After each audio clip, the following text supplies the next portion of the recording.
Hello, everyone. Welcome to Spiritual Talks. I am your host, Gerald, and we are in for an amazing episode. We're going to learn how to manage those emotions, right? That's what we're going to talk about today. How to really lower the volume of your emotions. I know right now there's a lot of emotional intensity going on, and we're going to talk about that today. We're going to talk about how you can lower the volume of your emotions. What does that look like? What does that sound like? What does that feel like? Managing the volumes of your emotions so you can put yourself in a healthier state of mind, mentally, physically, and spiritually. So let's talk about that.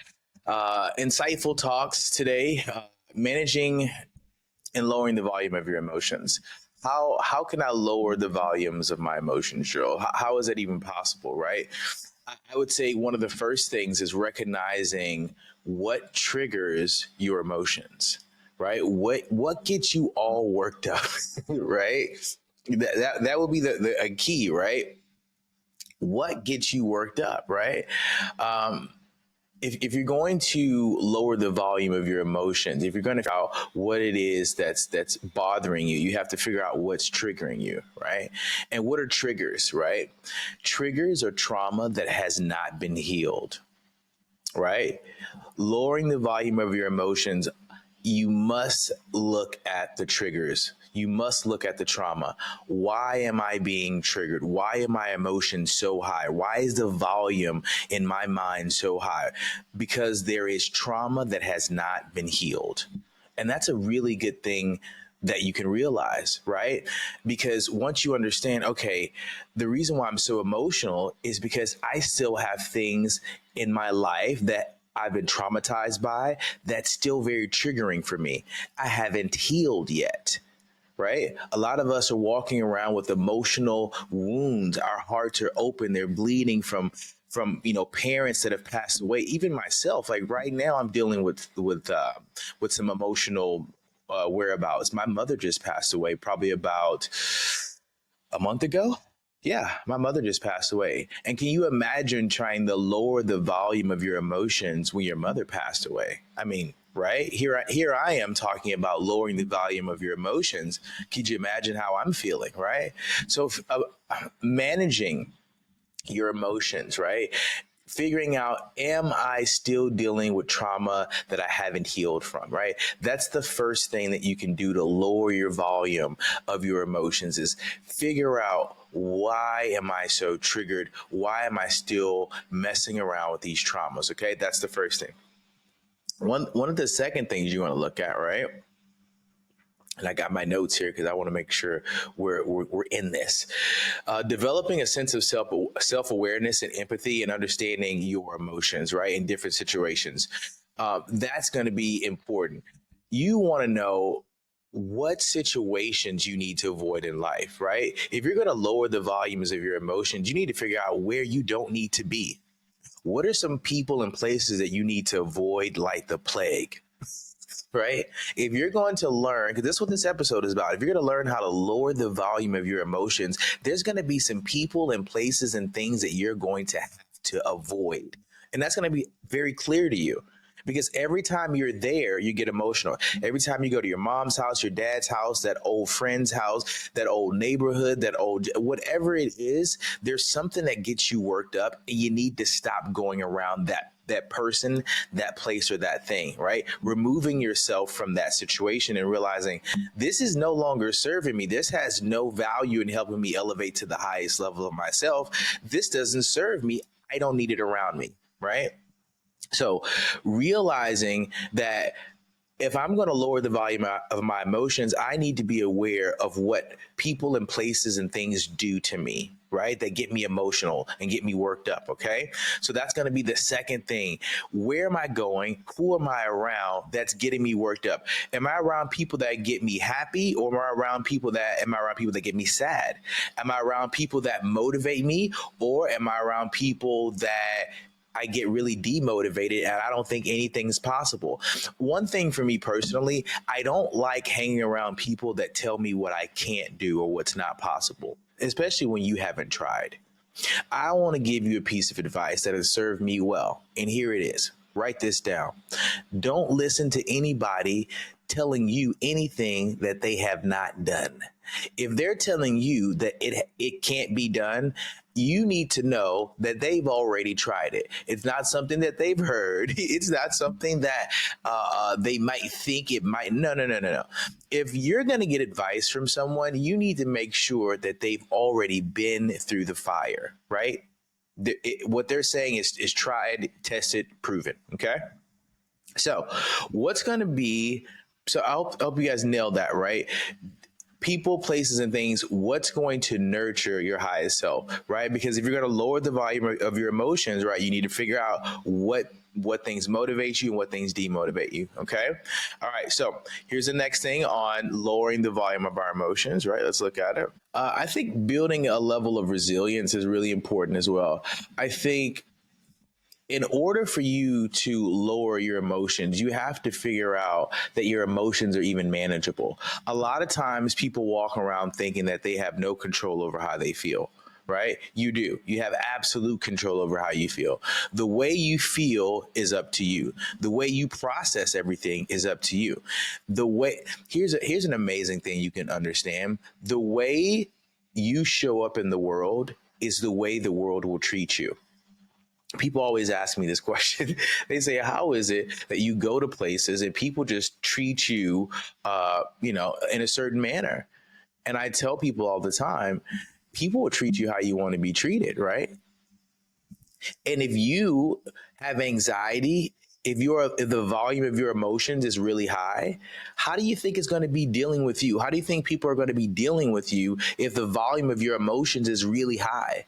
Right? If you have anxiety, if you're tensed out, if you are aggravated and agitated, how do you think people are going to process being around you? It's not going to be a great experience. As a matter of fact, most of your daily experiences are going to be pretty crass, pretty harsh, pretty not so great, right? So understand the healthiness of lowering the volume of your emotions, turning it down, right?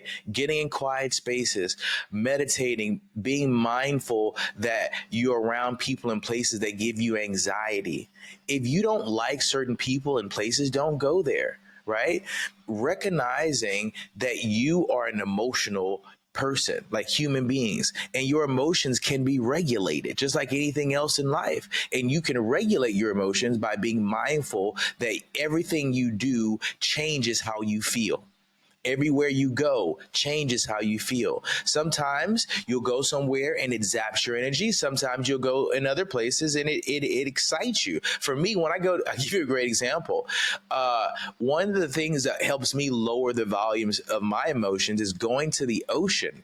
I love going to the beach. Love it, love it, love it. I had someone tell me the other day, I think you are the ocean. But in a serious note, though, like you need to figure out what lowers you maybe going to the spa may be a good thing for you. Getting your nails done, or taking a hot bath, or taking a walk. Something lowers the volume of your emotions, and you need to figure out what that is.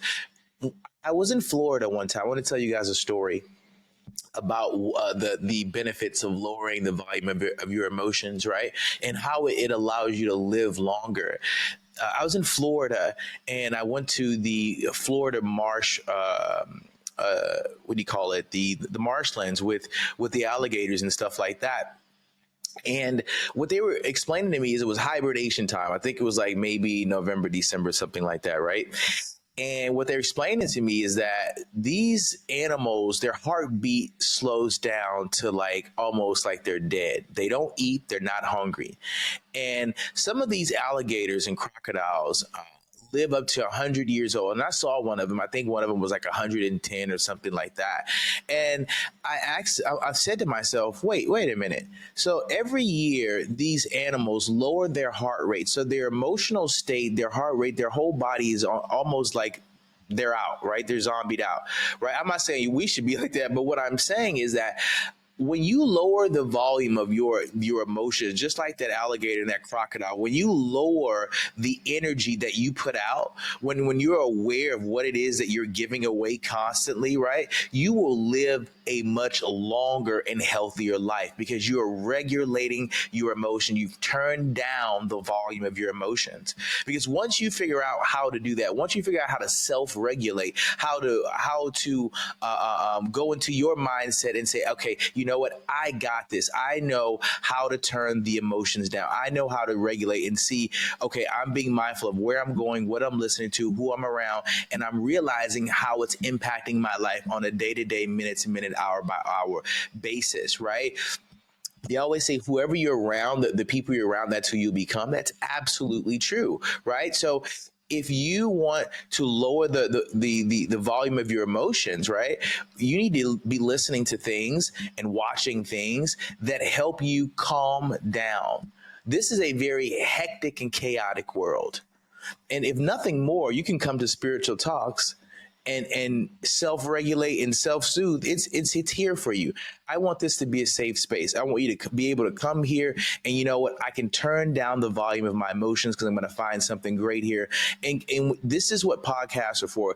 This is what listening to music hurts, and all of these different modalities. Like for me, I listen to a lot of different sound music without sounds, soul fuego, a lot of 235, 111 hertz, a lot of different variations of things that help me turn down the volume of my emotions, right? So whatever you need to do that you can realize that turning down the volume of your emotions is possible, and how healthy you will become when you're less emotional, when you're less stressed, and when you realize how to self-regulate. You understand how impactful turning down the volume of your emotions really is. So please follow us on YouTube, Apple, Spotify. We're everywhere.